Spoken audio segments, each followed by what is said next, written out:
Le régime de Kiev a mené une attaque terroriste en utilisant 91 drones d'attaque à longue portée contre la résidence d'État du président de la Fédération de Russie dans la région de Novgorod. Le président des États-Unis a été choqué par cette nouvelle, littéralement indigné. Je n'aime pas ça, ce n'est pas bien, j'en ai entendu parler ce soir, tu ne m'en as pas parlé. Poutine m'en a parlé. Alors que Volodymyr Zelensky et Donald Trump négociaient à Mar-a-Lago, les forces ukrainiennes ont attaqué la résidence de Vladimir Poutine. Près d'une centaine de drones. Ainsi, Moscou quitte les négociations, jugeant impossible un accord avec Kiev et prépare une riposte, notamment contre le quartier gouvernemental.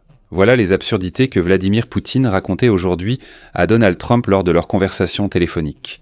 En fait, la Russie a lancé une campagne d'information afin de faire échouer les négociations, d'en sortir et, bien sûr, de trouver un prétexte pour tout reprocher à l'Ukraine.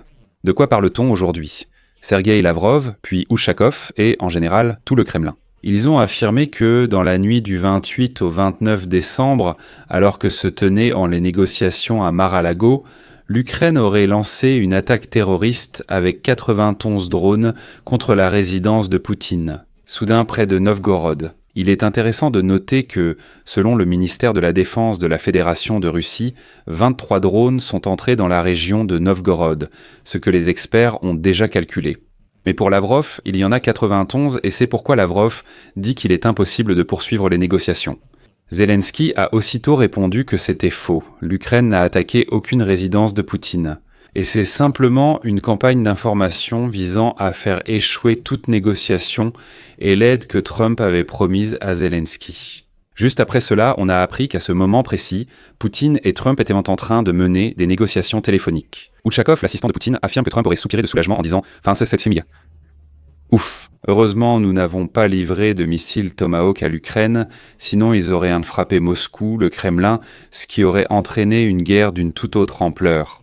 Plus tard, Donald Trump lui-même est intervenu et effectivement, l'Ukraine parlait avec Poutine à ce moment-là. Et pour faire court, selon les mots de Trump, Poutine lui a dit qu'il y avait vraiment eu une frappe, que Poutine tremblait littéralement dans son bunker. En effet, l'Ukraine a attaqué la résidence et apparemment c'était un moment très inopportun. Je suis très en colère contre l'Ukraine. Peut-être, dit Trump, qu'il n'y a pas eu cette frappe, mais Poutine m'a dit qu'elle a eu lieu, et si c'est le cas, alors c'est très grave.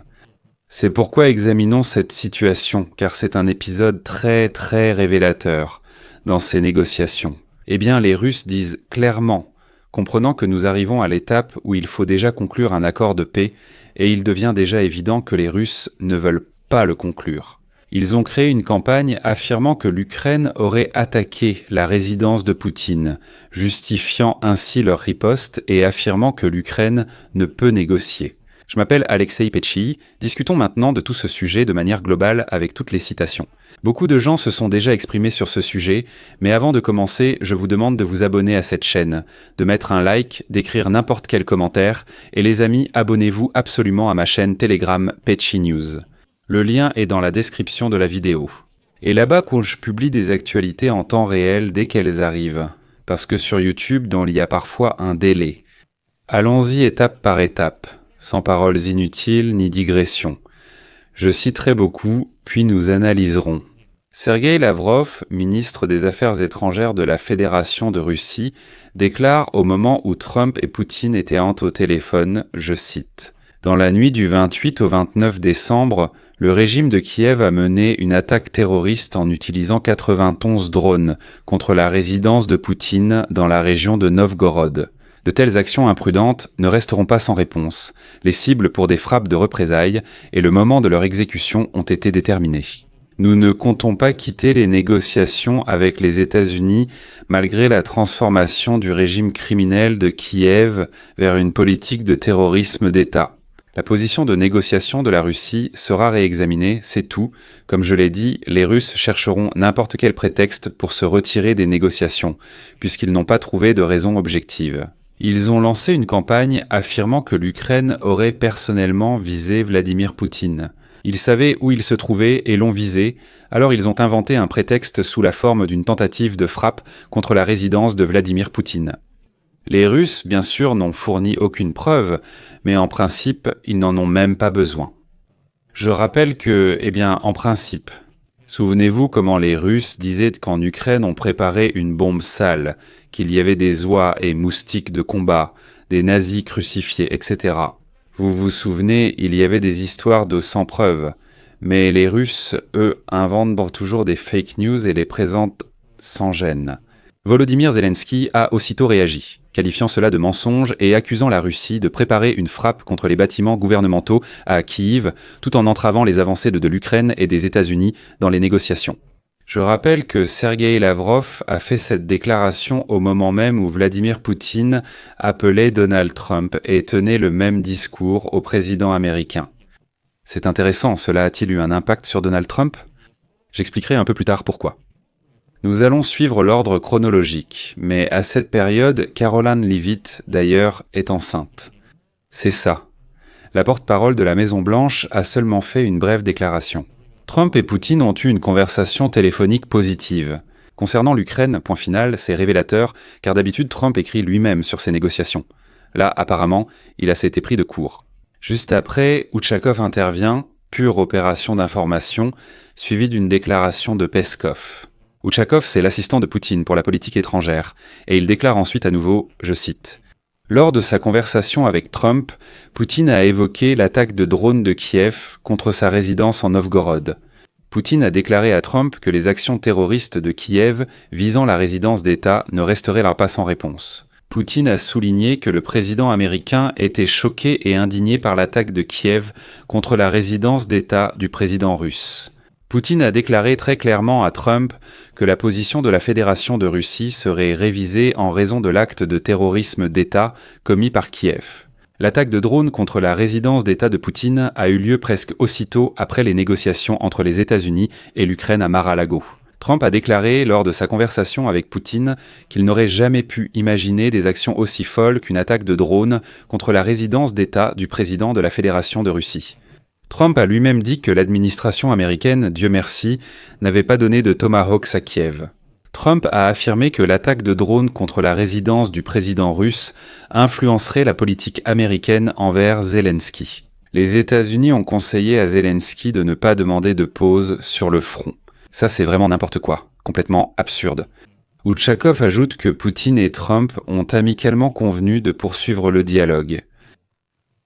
C'est surréaliste, je ne sais même plus comment réagir calmement. C'est une opération d'information misérable, bon marché, tout à fait banale, et je suis indigné de voir à quel point le président américain Donald Trump avale facilement cet hameçon du service fédéral de sécurité, mais c'est vraiment une opération tellement médiocre. C'est tout simplement incroyable de croire qu'aux États-Unis, une chose pareille soit possible, qu'ils aient tout simplement mordu à cette absurdité. Et maintenant, nous arrivons à la partie la plus intéressante. Voici la réaction de Donald Trump lui-même. Mais avant cela, je vais citer Volodymyr Zelensky. Zelensky fait des déclarations très dangereuses venant de Russie, qui sont évidemment destinées à saboter tous les acquis de notre travail commun avec l'équipe du président Trump. Ce qui est logique. Les Russes ont clairement inventé une fausse histoire sur une prétendue attaque contre la supposée résidence du dictateur russe, afin d'avoir une excuse pour continuer à frapper l'Ukraine, en particulier pour frapper Kiev, ainsi que pour refuser de prendre les mesures nécessaires pour mettre fin à la guerre. C'est une tactique mensongère typique des Russes, surtout qu'ils ont déjà frappé Kiev, notamment le bâtiment du cabinet des ministres ukrainiens. L'Ukraine ne prend pas de mesures qui pourraient affaiblir la diplomatie, la Russie prend toujours de telles mesures. C'est l'une des nombreuses choses qui nous distinguent. Il est important que le monde ne garde pas le silence maintenant et que les Russes ne fassent pas échouer le mouvement vers la paix. Je rappelle qu'aujourd'hui même, avant toutes ces déclarations, Poutine, qu'a-t-il fait ? Il a encore parlé avec ses militaires et a dit qu'il fallait continuer à attaquer en direction de Soumy, qu'il fallait attaquer en direction de Kharkiv. Et il a en fait déclaré qu'il fallait s'emparer de Zaporijia. Cela prouve leur absence de volonté de paix. Poutine a aussi signé un décret de mobilisation pour 2026. Ils veulent y recruter 260 000 conscrits. Et nous savons tous qu'en Russie, même les appelés sont envoyés à la guerre. Et il ne faut pas dire que cela n'est pas arrivé. Surtout au début de 2022, au tout début de cette horreur. Donald Trump sort et dit que, soi-disant, Poutine lui a raconté que l'Ukraine avait frappé sa résidence. Il s'est plaint à Trump et lui a dit « Vous vous rendez compte, les Ukrainiens ont frappé ma résidence. Quelle horreur !» C'est-à-dire que notre campagne d'information se boucle ainsi. Ensuite, je vais citer entièrement Donald Trump. Donc, le journaliste lui demande «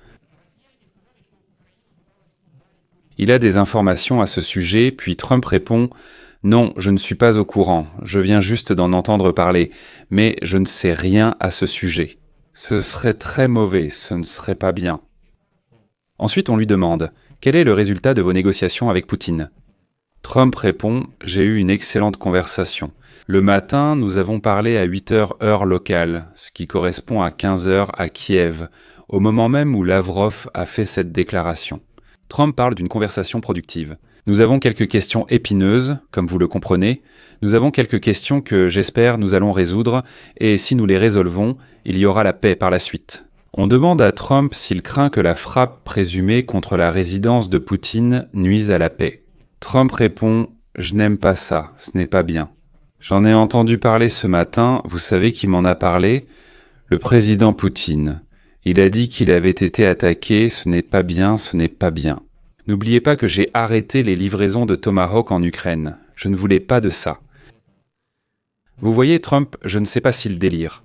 À la question précédente, il disait « Je n'en ai rien entendu, je ne sais même pas. » Telegram, vous savez qui m'a dit ça, c'est Poutine, c'est du surréalisme. Il dit « Heureusement, je n'ai pas donné de Tomahawks, sinon on aurait frappé Poutine avec eux. » Je cite la suite. C'est un moment délicat, ce n'est pas le bon moment pour frapper, parce que c'est une chose d'être à l'offensive, mais les Russes ne sont pas à l'offensive, et c'en est une autre de frapper chez lui. Je l'ai appris de Poutine, j'étais très en colère à cause de cela. Ensuite, on lui demande « Vous avez bien des services de renseignement qui surveillent cela ? Y a-t-il des preuves d'une telle attaque des Ukrainiens contre la résidence de Poutine ?» À cela, Trump répond « Eh bien, nous allons le découvrir.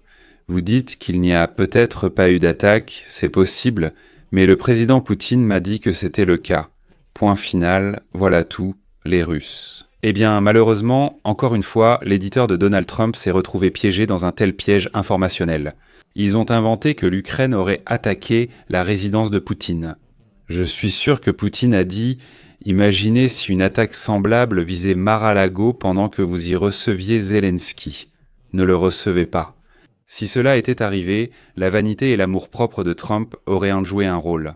Il dit « Non, si on avait frappé chez nous, ça ne m'aurait pas plu, c'est ma résidence. » Poutine dit « Tu vois, ils ont frappé ma résidence. » Des preuves, bien sûr, je ne peux pas en apporter, mais voilà.